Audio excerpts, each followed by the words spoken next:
Okay, hello everyone. My name is JayAnne Monks, and I am proud to say that I am a follower of Christ. So just a little bit of a backstory of me. I was born into a non-Christian home where there are lots of drug and alcohol abuse. From starting at the earliest age I can remember is about 4. We lived in a small city with the following people living in the home: me, my biological mom and dad, and our 2 dogs, Allie and Cookie. There was a bar right next to our house with a maximum of a 2 to 3 minute walk, and my parents being addicted to the alcohol, they were mostly there for most of my life. One night, my dad got home from work, and it was a typical night. As soon as he walked through the door, the arguing had already started. They went into their room, and I'm a very clingy person, so of course I opened the door and followed. And I remember just standing there watching as they both took handfuls of pills, and I asked what was going on and why they were doing that, but it was just silence until they both got up and yelled at me, and they would hit me for coming in there without knocking or making any sign that I was present. Things settled down when the pills kicked in. They started screaming and fighting. My mom decided to go to the bar while my dad walked off somewhere. I was standing in the middle of the street freaking out, asking, who do I go with? I went up to my mom. My mom said, go with your dad. And then I went up to my dad, and my dad said, go with your mom. And I was terrified because I knew I couldn't go to the bar with my mom. So I just stood there and cried. And finally I followed my dad before he turned around and hit me and told me he didn't want me.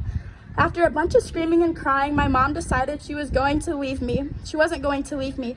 So we both went home together and fell asleep on the couch before shortly after my dad starts beating on our front door, asking us to let him in. My mom said don't, so I didn't before he kicked the door in, grabbed my mom and dragged her to her room, where he started beating her, and I knew my dad had a back surgery that was always hurting him. So I remember punching him as hard as I could in that spot to get him off my mom, before he picked me up and threw me into the wall, making me fly through it. After that, things were a blur. I woke up to him gone and my mom sleeping while she was bleeding really bad. I found an old phone and called 911. When the cops got there, we woke up my mom, and she had been so strung out on pills she didn't even know what had happened. My dad later then turned himself in due to warrants that he had out for him. So it was just me and my mom could not afford our house, so we got rid of our 2 dogs and moved to an apartment. About a week of being there, my mom was so stressed and her drinking got even worse. I would come home from school till my mom passed out on the couch with a big empty bottle of vodka next to her, and she would sleep the whole night, and that became such a regular thing for me that I didn't even know it was wrong. I was able to live what life I had, but at the end of the day, I was the adult in the house. I was the one taking care of everybody, so I missed out on my childhood. A year-ish later, my dad got out of prison to where we were staying, and came to where we were staying. He was sitting out of our door, begging me to let him in. He said he was cold and someone was out to kill him. I was young and that was my dad, so I didn't know any better, so I let him in. The next morning, my mom was so mad at me for letting him in, so they fought like crazy. I remember my dad lifting up his sleeve and putting a knife to his arm, saying that if I were to step any closer to him, he would kill himself. The cops were called, and that's when we got our first DCFS report. So they came down to check things out, but they said everything was fine, so they left. But they left us with a worker who would come and visit us about every 2 weeks to make sure everything was okay. She would constantly tell my mom that you're going to lose JayAnne if you don't get it together. And my mom, being the stubborn person that she is, she said that she's not going to lose me and kept living life how she wanted to. A few days later, I got a notification from my dad, and it was a picture. So I opened it, and it was a picture of my dad with a rope around his neck saying he was going to kill himself. I told my mom immediately, and she told me that he's not going to do it and just to block him. In fact, he didn't, which I am so thankful that he didn't. On March 16th of 2020, my dad came back to the place we were staying and begged for me to let him in while my mom was asleep, because he was cold, so I let him in. And then again, my mom woke up and saw him in the house. A big fight broke out, causing the cops to get called. Then on March 17th, 2020, I was woken up to a pound on the door from DCFS.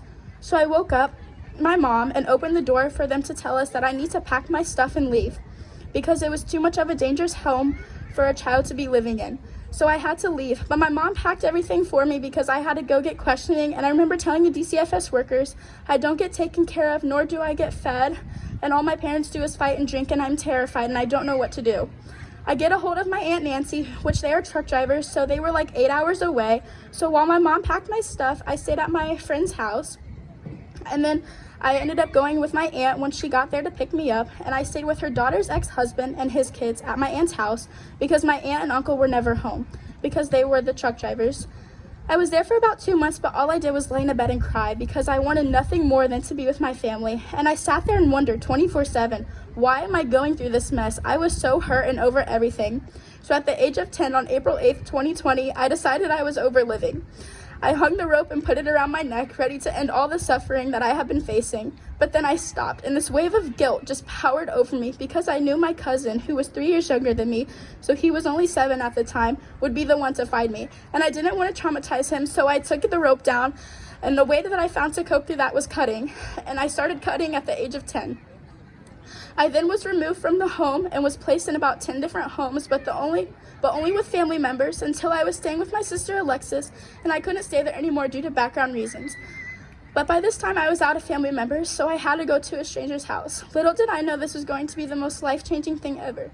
When I first got there, I wouldn't even go inside her house. I was crying so hard because I was scared, because I've seen movies of kids in care crying hard because of kids crying hard and getting abused and assaulted and much more. Finally, I overcame myself and went inside and got to know her. I learned she loved Jesus and she was talking to me about him. She introduced me into going to church, and that's when the seed was planted in my heart. I stayed with her for about a year until DCFS decided they wanted me back with family. So I moved with my other sister, Emily, where it was just as bad as there as it was at my original home, because all her and her boyfriend did at the time was argue. After I was there for about a year, I was removed and placed back at the woman's house that I was at before, which was great. The seed that she planted in my heart was starting to sprout, but then things got rocky with her, so I was removed from the home and then placed with my best friend at the time. But they did not love Jesus, and it just made the water stop getting poured on the seed. And then they couldn't keep me, so I ended up going to another home, and I was there for about 3 months before they decided they wanted to go on vacation, but they planned to get me back. So I went to another family's home for Thanksgiving, which was the Werners. I wasn't so sure about it at first, but it ended up being the best time I ever had with anybody. After the week ended and it was time for me to go back, it was hard, but I did it, and I went back for about 2 to 3 weeks until I was able to come back to the Werners. Little did I know this is where I was going to be able to find myself again. We would go to church every Sunday, but I started going into a denial phase, thinking this family is too good to be true, and I was still super hurt because of my parents. So I continued cutting until one night I was over everything again, and I ended up in the hospital for suicide ideation while Tanya sat there with me through all of it, even though I was by far one of the meanest persons to her that ever could happen. Their love for me and their love for Jesus made me want it. I craved it so bad. I started being more active in church and listening to the word, and I knew I wanted to be baptized while I was staying with the lady who planted the seed in my heart. So I've been thinking about it for about 3 years before I decided to give in and do it. I decided I wanted Jesus to be with me and in me forever, and I wanted to have the peace that they had. So I made the decision to be with Christ forever on April 30th of 2023.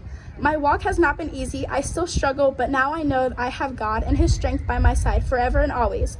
And I don't know where I'd be right now if I didn't get taken and placed into the homes of Christ followers.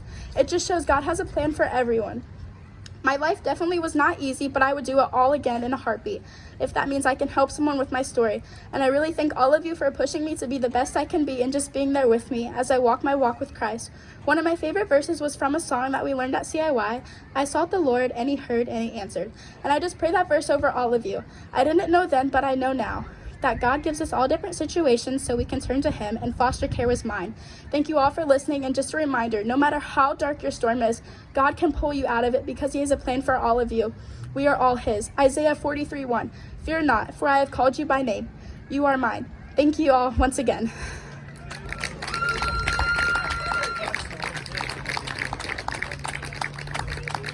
Can I bring my phone up here? I think I did.